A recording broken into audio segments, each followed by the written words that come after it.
Hello, I'm Femi OK and you're in the stream. Today, is there enough legal protection for parents whose children have been abducted and taken abroad? We look at the challenge of resolving cross-border custody disputes.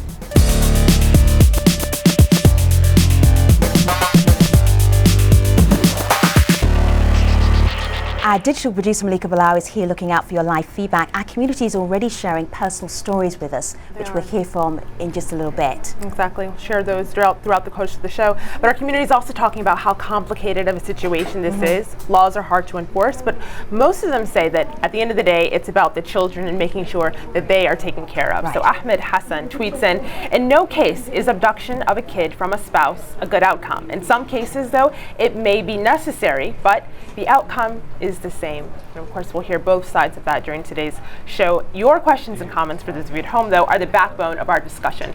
So keep them coming using hashtag AJStream.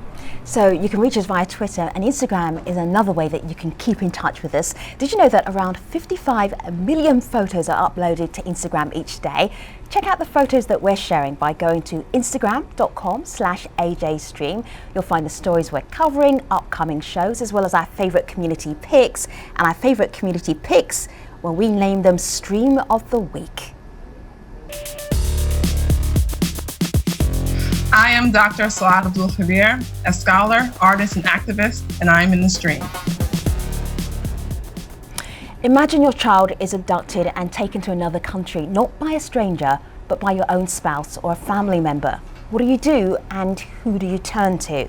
With greater global travel comes more cross-border relationships, but when these international couples break up, things get even more complicated, especially when children and government jurisdictions are involved. Now, according to the US State Department, the number of international parental child abduction cases reported each year has doubled since 2006. In the UK, the number went from 92 in 2010 to 253 last year. And Canada has around about 170 ongoing international cases. Typically, the parent left behind has sole custody, which should mean they have legal protection when their kids are taken abroad. Instead, they find themselves stuck in a slow and expensive bureaucracy, desperately searching for help. So, today, we're going to look at the challenges of solving international child abduction cases. And to help us do this, we're joined by a number of guests. On Skype, we have Stephen Watkins. He is the founder of iShapo. That's a Canadian group made up of parents whose children have been abducted. The group is working towards stopping parental child abductions. In our Google Plus Hangout, Jeremy Morley. He's a lawyer who specialises in international family law, and he's the co-chair of the International Family Law Committee. Martin Wage, who prefers to keep his identity hidden, is the director of ABP World Group. That's a global security and risk management organisation providing many services, including child recovery. And finally, Jacqueline Abbott. Back in 2005, Jacqueline was living in Chile. She took her child and moved back to the United States. Her child return case went to the US Supreme Court in 2010. It's great to have all of you here in the stream. I want to start with Stephen. Stephen, you've got two boys. Tell us about them. Alexander and Christopher Watkins. Ever since they were born, I've been part of their life, like you imagine. I've been fighting to be part of their life. What's Alexander like? How old is Alexander? Alexander now is 12 years old, and Christopher now is 9. I haven't seen them for over a year now, since the last time I traveled to Poland. And I have to tell you, no one's going to fight harder for their children than their parent. And my sons are stuck in Poland right now. Tell us about the moment when you realised that your kids had disappeared, that they'd been abducted by their mother. It'd be shocking for you to understand that I anticipated this in advance. I'm one of the only parents in history in Canada to actually be working with a missing children's organization before my children were abducted. So we had prepared all the events. I had my Hague file, my Hague application pre-filled. So the morning that I received a phone call from my son's school down the road telling me that they were not there, I knew that was the day that was going to be the last time I'm going to see them for quite some time, and that's exactly what happened. Stephen, I want to bring in Jeremy. He's our international family lawyer. Stephen mentioned The Hague Convention. These international treaties, somewhere in there, there's something to do with child family abduction. Can you explain it to us very simply, Jeremy? Sure. There is a treaty. It was written in 1980, and about 90 to 95 different countries have signed up for it, including the US and Canada and many countries around the world.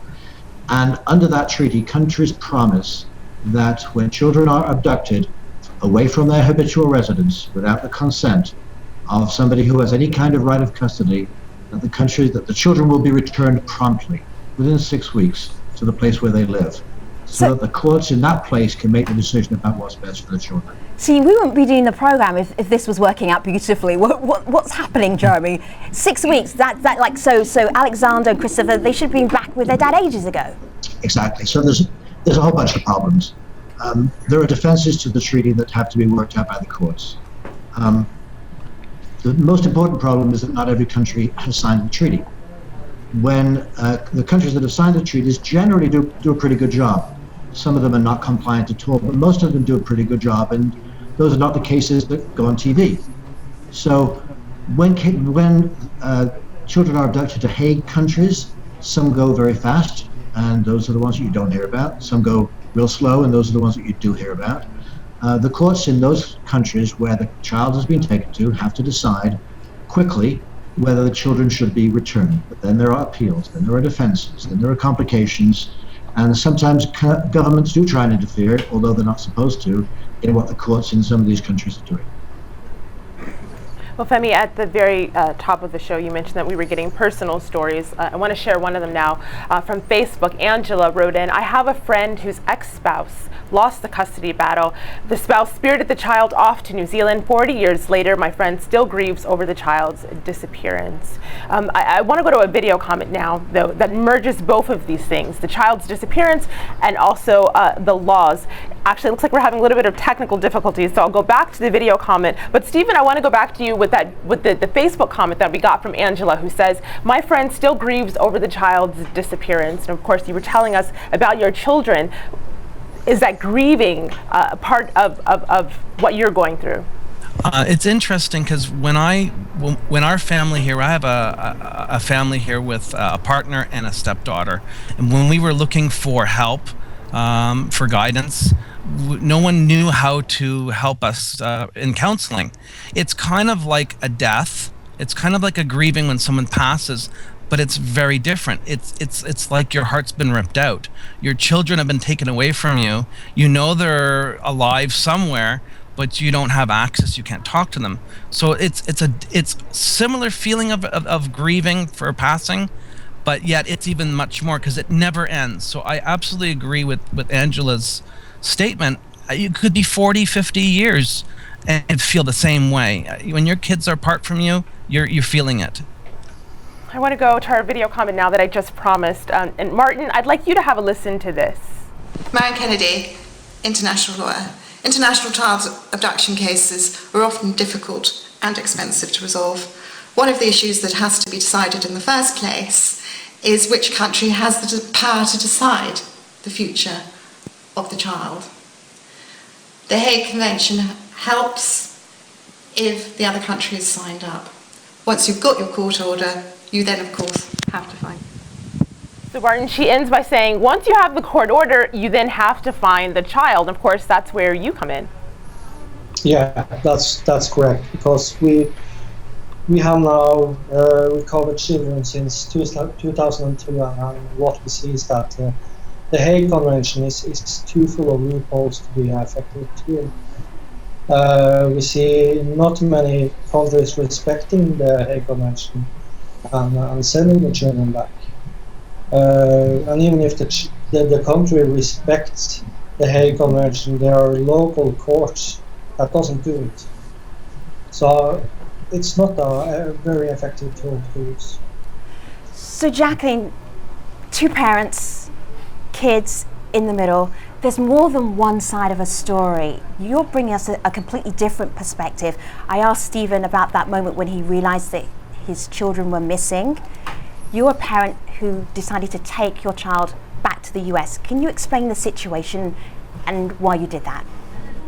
Well, I can actually sympathize with Stephen because my child was abducted twice by my ex-husband while we lived in Chile, and I had to work to get him back. Luckily, he was still in the same country, and a small blonde child stands out very well in Chile.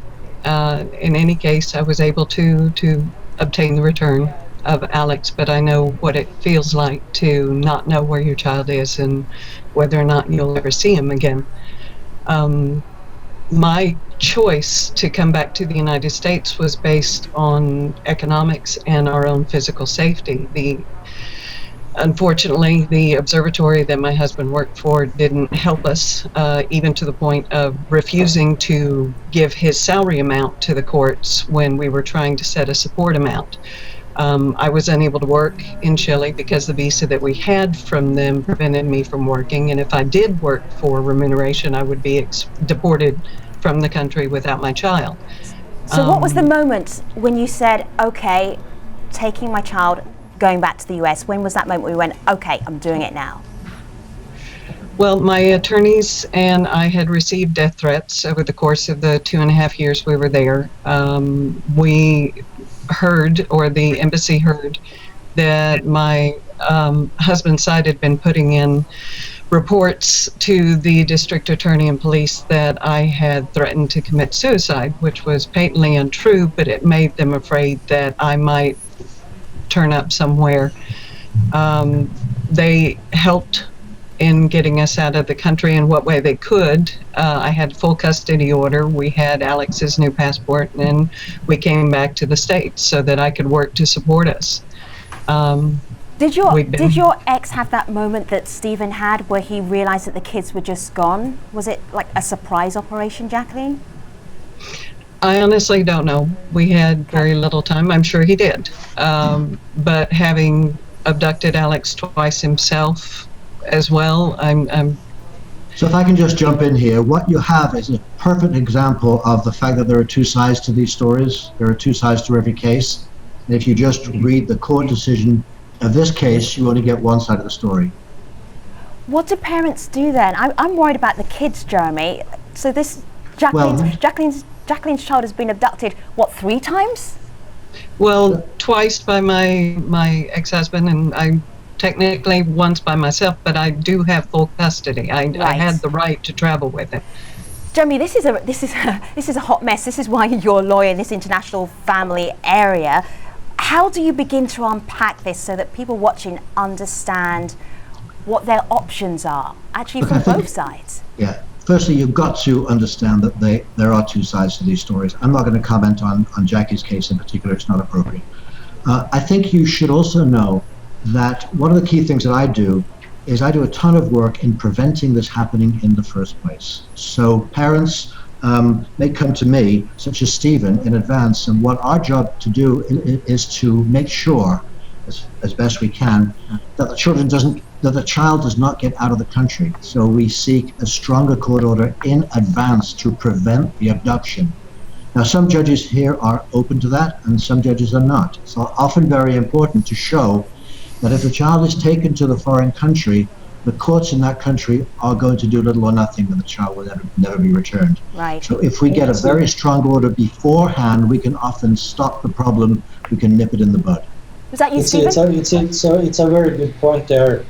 We also get requests from so many parents that are afraid that the children will be taken abroad, and it's difficult to make the court to stop them.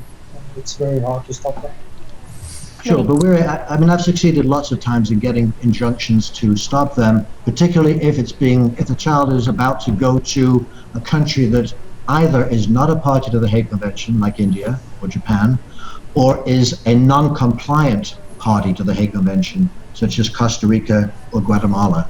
So judges will listen to that, and they'll listen to expert evidence as long as the case is presented properly. And so often, people complain afterwards, but the case was never presented properly to the judge in the first place. Jeremy, there's something very strange that's happening on the show right now, because Martin is, like, his identity is hidden. He basically looks for children who have been abducted by a family member, tracks them down and brings them back. he does child recovery. What do you make of that approach?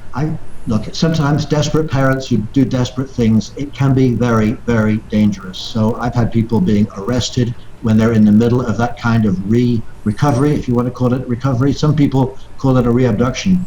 There's a famous case for a client of mine who was in Japan. The children were abducted from Tennessee to Japan in violation of court orders. My client went over to Japan, took them off the street, took them to the American consulate. The American consulate would not open the gates, and my client was arrested, thrown in jail in southern Japan for 18 days in situations that I consider torture, and eventually left Japan without his children. As far as I know, he's never seen the children since, and that was several years ago.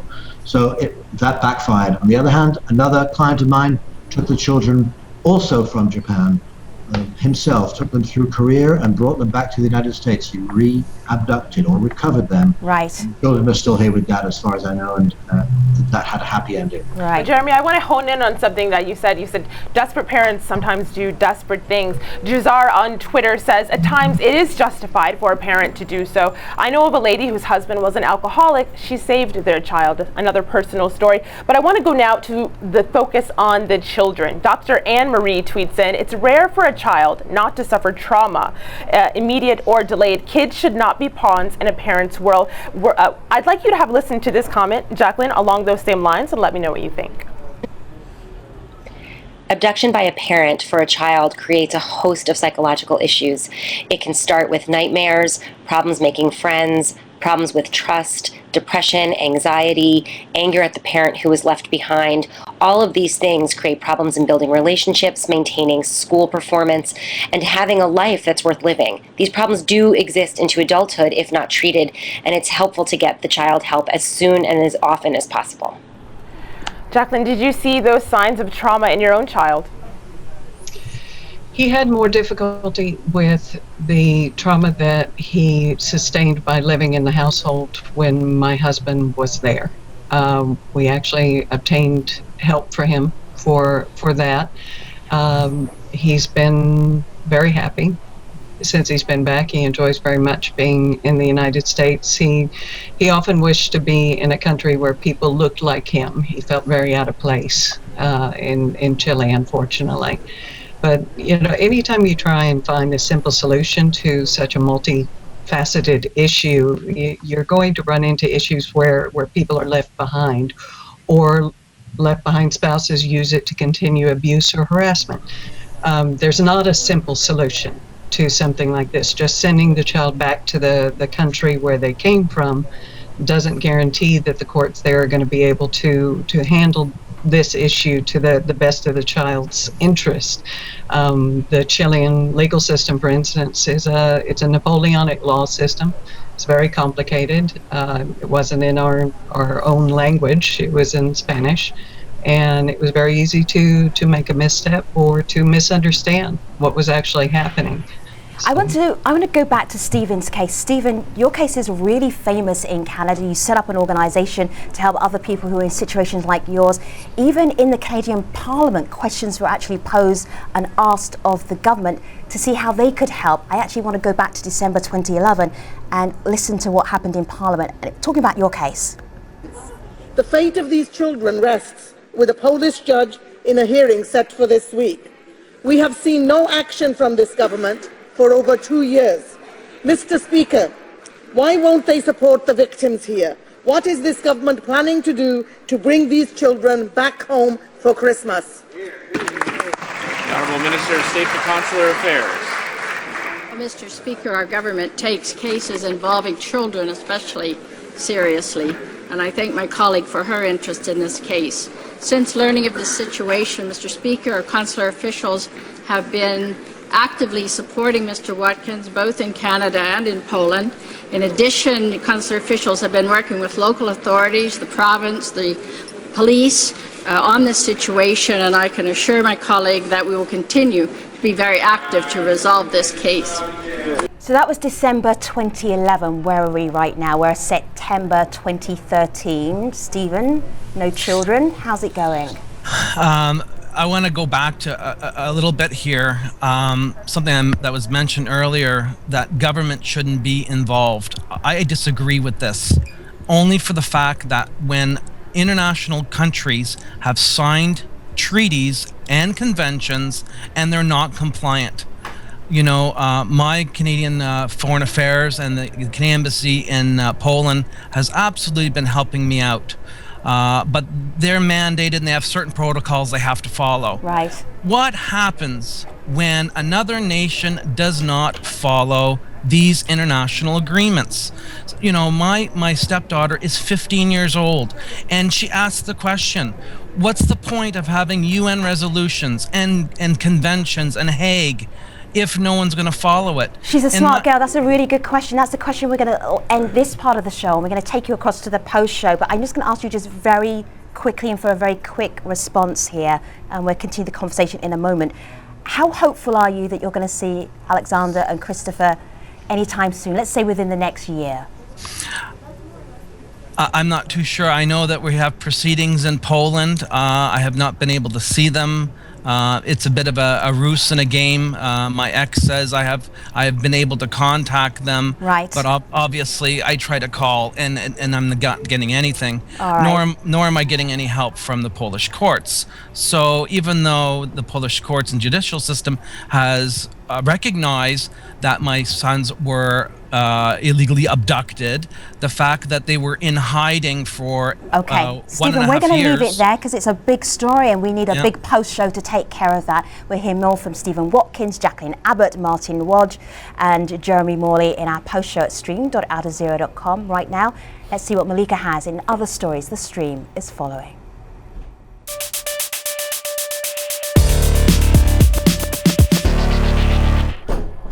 Our first leads out of Catalonia, where protesters have been calling for independence from Spain for nearly 300 years. And this year, they're trying to outdo themselves.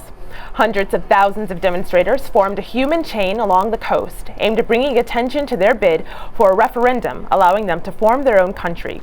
Alicia tweets, "Finally home after being at the human chain. I hope the world knows Catalonia deserves to be free." Catalans around the world have been spreading that message using the hashtag Via Catalana. Photos are being posted from across the globe, from Qatar to the Great Wall of China, all the way to Mount Everest. Next, we go to Turkana, where Kenyans are celebrating the discovery of an invaluable natural resource, water. Take a look.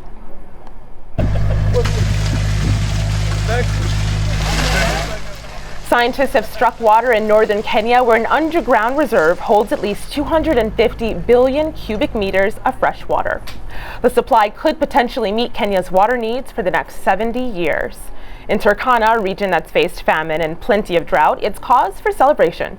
Christine tweets, "It's sad that the Turkana people have been dying of hunger for a long time, yet water was available. Hope this will change lives." But Abigail asks, will the water really improve livelihoods of those in the area, or will it be another source of conflict? And Samuel tweets, "An aquifer of water enough for the whole nation. Turkana was the ugly duckling, only now we're realizing she was a swan." Have a story you want us to cover? We start every day by looking out for your pitches. Tweet them to us at hashtag AJStream. Femi? Do you know where we're going tomorrow, Malika? Where are we going? The Caribbean. A place surrounded by water. Yes, absolutely.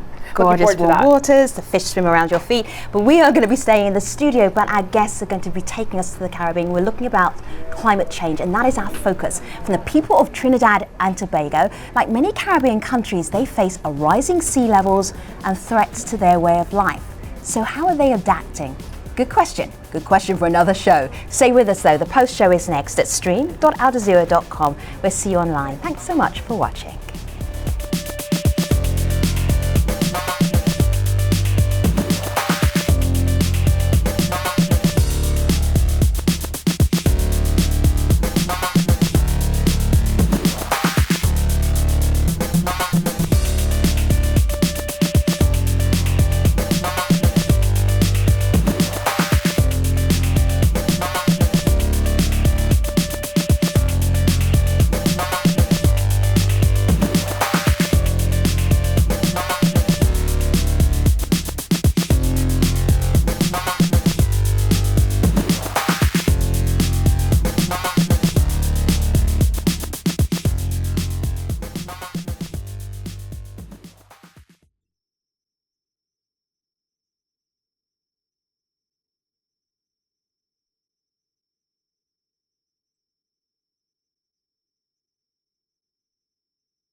Hello again, this is the Stream's online post show. We've been talking about the challenges of international parental child abduction.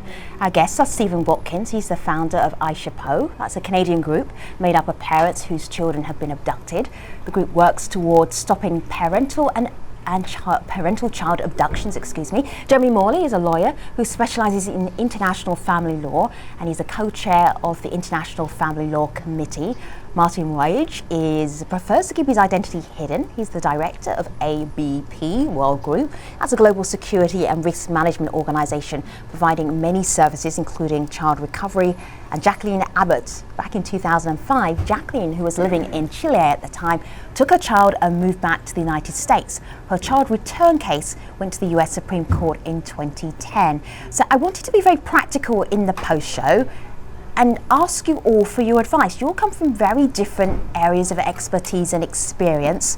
Jacqueline, if a parent was in your position, what would you suggest that they do?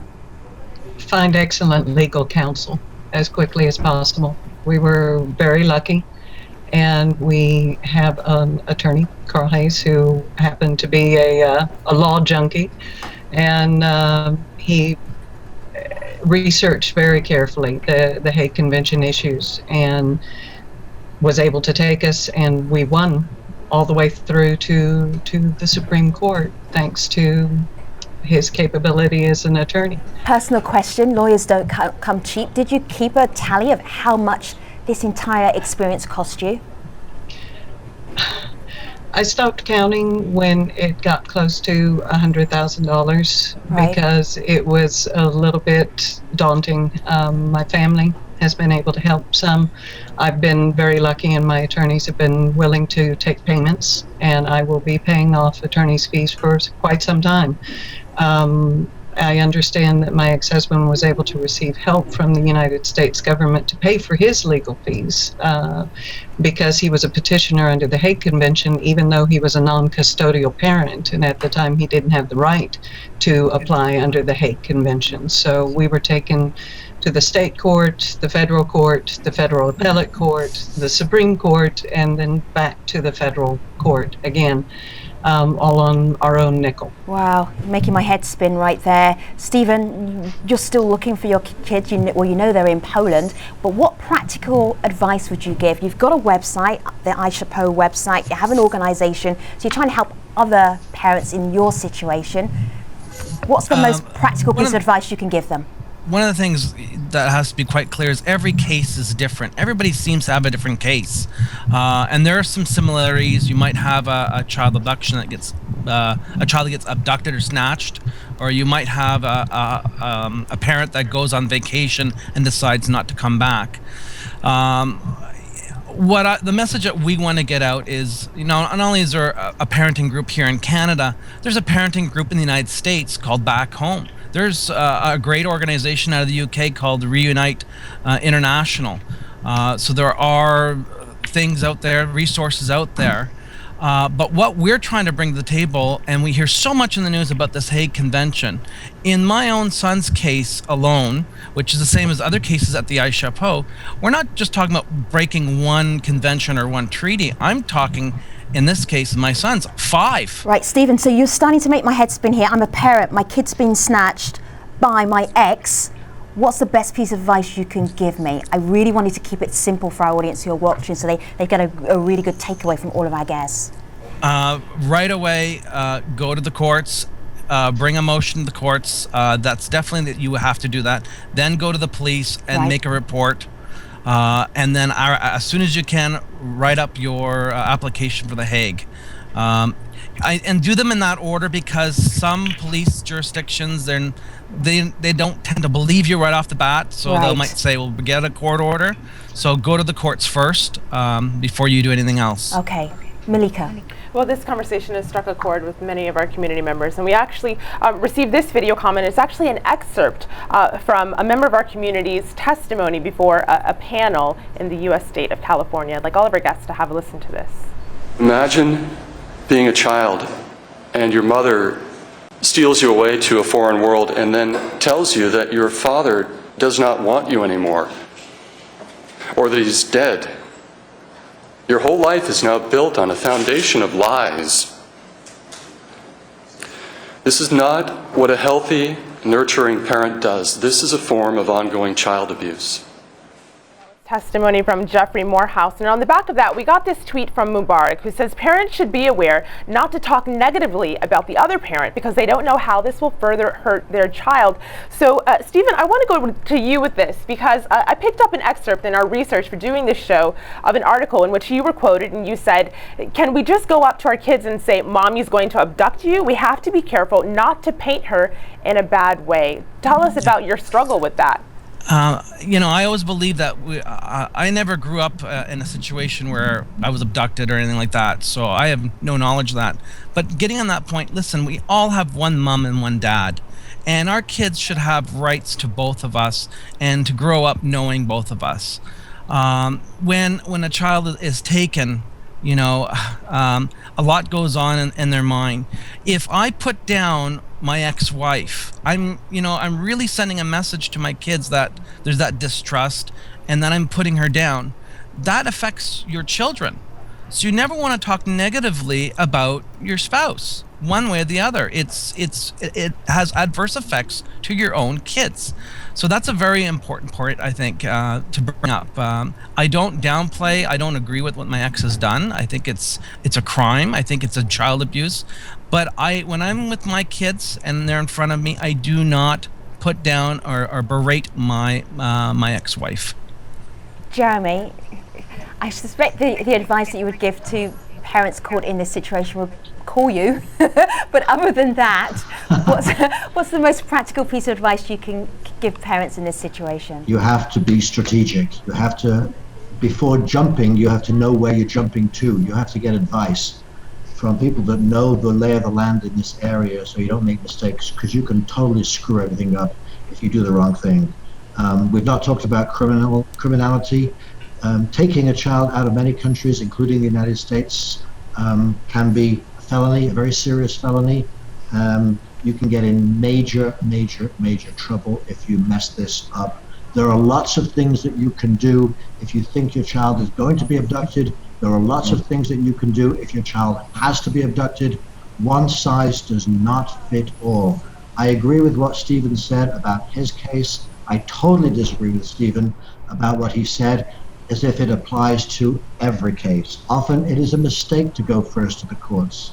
Often it is a mistake, certainly, to go to get arrest warrants, because foreign countries may well not return children if they're going to be thrown into jail in the country of their habitual residence. Be strategic with people that know this area of the law from an international perspective. That's my advice. See, Jeremy, while we've got you, I mean, your hourly rate is impressive. So I'm just thinking, what advice would you give Stephen directly? Because, hey, Stephen, this is for free here. Joking aside, what should he do next? He doesn't even know when he's going to see his kids. No, I'm sure he's got good advice. I'm sure he's got. I don't know the details of his case, but If I can just interject, the only reason why I talk about bringing this court matter is the fact that so many parents, when a child is abducted, and we're hearing these stories now, for finally you have these organizations like the iChapeau, like Back Home, that now all the parents around the world are talking to each other through social media, and we're hearing when their child gets abducted, they go to the police. The police, they don't believe them. They say, "Oh yeah, whatever," and they don't know if it's real or not, and that's kind of why we're suggesting. I got it, Stephen. But what I will often do before we go to the courts is I will send a letter that we call in our office we call it a scare the blank letter to the abducting parent after an abduction has taken place, and we tell them all the list of horribles that is going to happen to them if they do not return the child promptly. One of them is to go to court, but we want to first let that play itself out for a few days, because sometimes threatening to do something can be far more effective than actually doing it. So it depends on the situation. That's good advice. Thank you to all of our guests. It's a really, really awkward, difficult subject, but I really appreciate you sharing all your experiences with us. Jeremy Morley, Martin Wage, Jacqueline Abbott, Stephen Watkins, thank you very much for helping us understand family child abduction that little bit better. Malika. Well, we've heard really poignant stories in today's show, and I want to share just two more from our community members, short ones. This one's in the form of Facebook. See, Derek says, my two sons were abducted from Dominica to Canada by their mother. Canadian police did not intervene because the abduction took place in a country where such action by the mother doesn't constitute a crime. But on the flip side, Stuck in Italy writes in, some parents abduct their child when they feel they have no voice in the foreign country they reside. No fairness, I know firsthand. Thank you for sharing your stories. The conversation continues at AJ Stream on Twitter, on Facebook, on Instagram, wherever you want to share your stories with us. So, on the next show, we're going to be talking about climate change from the people of Trinidad and Tobago. Like many Caribbean countries, they face a rising sea levels and threats to their way of life. So how are they adapting even? We'll be discovering that in the next program. But right now, you know where we will be, always online at stream.aljazeera.com. Thanks for watching. Take care.